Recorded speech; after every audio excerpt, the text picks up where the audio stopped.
Shalom, salam sejahtera buat kita semua.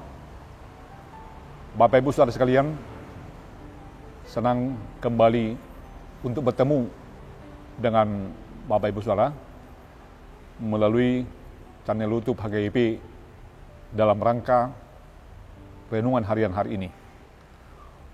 Untuk hal itu, sebelum kita memulai aktivitas kita hari ini, mari kita satukan hati kita untuk berdoa.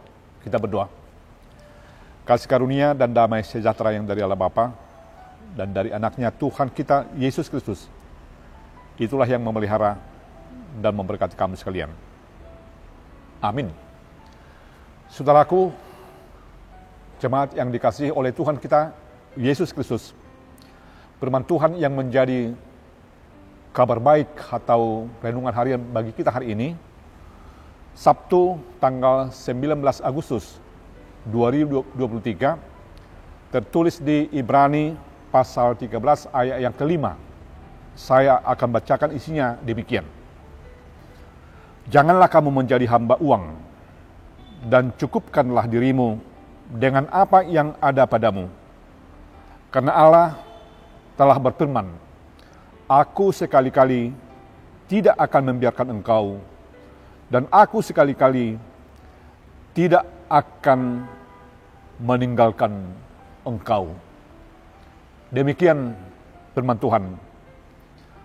Saudaraku, mungkin pernah kita menyanyikan atau minimal mendengarkan sebuah lagu yang syairnya demikian. Apa yang dicari orang? Uang. Apa yang dicari orang? Uang. Apa yang dicari orang? Siang, malam, pagi, petang, uang. Uang. Uang. Dan selalu uang yang dicari oleh orang, atau uang yang memenuhi pikiran dan hati banyak orang. Uanglah yang menjadi orientasi atau tujuan utama banyak orang, bukan lagi si pemberi uang atau katakanlah bukan lagi Tuhan.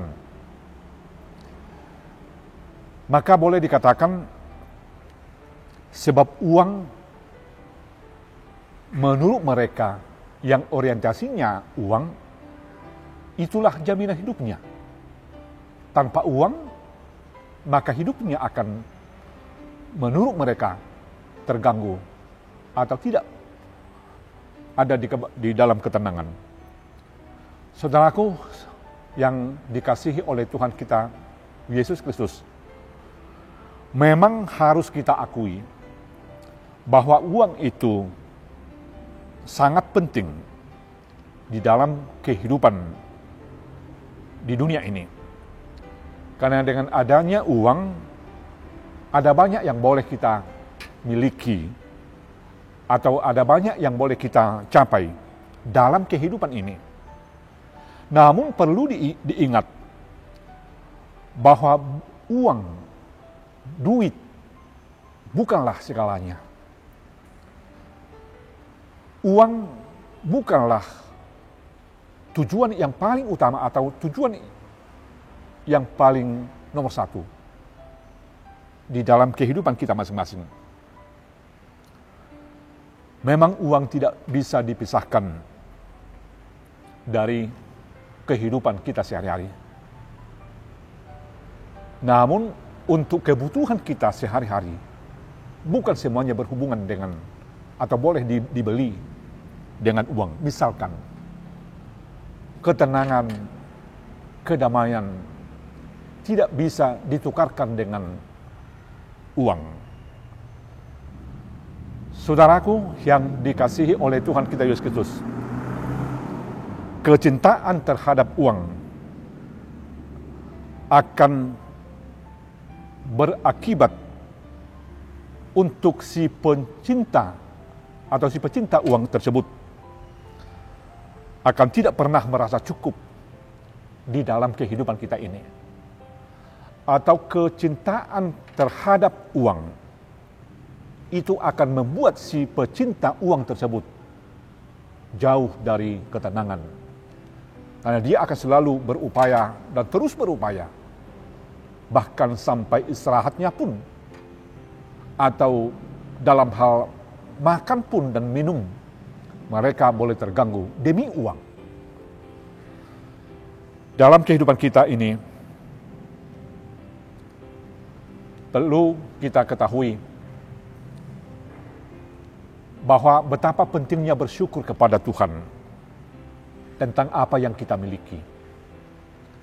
Rasa syukur kita kepada Tuhan, disitulah kita boleh melihat dan merasakan betapa harganya, bernilainya hidup kita di mata Tuhan. Untuk hal itulah penulis surat ke Ibrani, atau penulis surat Ibrani mengatakan, janganlah kamu menjadi hamba uang, tetapi cukupkanlah dirimu dengan apa yang ada padamu. Allah telah berfirman bahwa Dia tidak mau meninggalkan kita. Dia tidak mau membiarkan kita di kehidupan kita. Tuhan tidak membuat kita hidup di dalam kesendirian. Namun Tuhan di dalam kesendirian kita akan selalu menyertai kita semuanya. Untuk hal itulah saudara, jemaat yang dikasihi oleh Tuhan kita Yesus Kristus, memang walaupun banyak alasan untuk membuat kita ragu-ragu, untuk membuat kita khawatir di dalam kehidupan ini, apakah itu juga berhubungan dengan uang atau finansial lainnya, namun di saat itulah juga Tuhan memberikan jaminan, memberikan kepastian kepada kita. Dia tidak pernah meninggalkan aku, tidak pernah meninggalkan kamu. Tuhan tidak pernah meninggalkan kita. Jika Tuhan tidak pernah meninggalkan kita, tidak pernah membiarkan kita, maka kehidupan kita adalah hidup yang dipenuhi dengan anugerah Tuhan. Oleh sebab itu, marilah kita lakukan atau kita lanjutkan tugas-tugas kita sebagaimana Tuhan telah memberikannya kepada kita. Dan biarlah kita jalani kehidupan kita ini dengan selalu bersyukur kepada Tuhan. Dan terus bersyukur kepada Tuhan. Disitulah kedamaian, ketenangan, disitulah juga ada semangat untuk hidup akan kita rasakan dari Tuhan. Amin. Kita berdoa. Bapa di surga, Bapa yang maha baik, kami bersyukur kehadirat-Mu karena Tuhan telah memberikan dan mengingatkan kami agar kami jangan diperhamba oleh uang, tapi kami akan mensyukuri pemberian-Mu kepada kami masing-masing. Dengan bersyukur atas pemberian-Mu, di situ kami akan merasakan sukacita. Di situ kami akan Tuhan mampukan untuk melihat dan meraih kehidupan yang dipenuhi dengan sukacita. Bahwa hidup kami tidak ditentukan oleh hal-hal uang, tetapi hidup kami adalah sangat dijamin dan ditentukan oleh penyertaan Tuhan. Tuhan, perkenankan kami untuk selalu bersama di dalam naungan kasih-Mu untuk melanjutkan tugas-tugas kami hari ini dan berkati kami semuanya. Terpujilah nama-Mu Tuhan kini dan selama-lamanya. Amin. Shalom. Tuhan memberkati kita semua. Horas.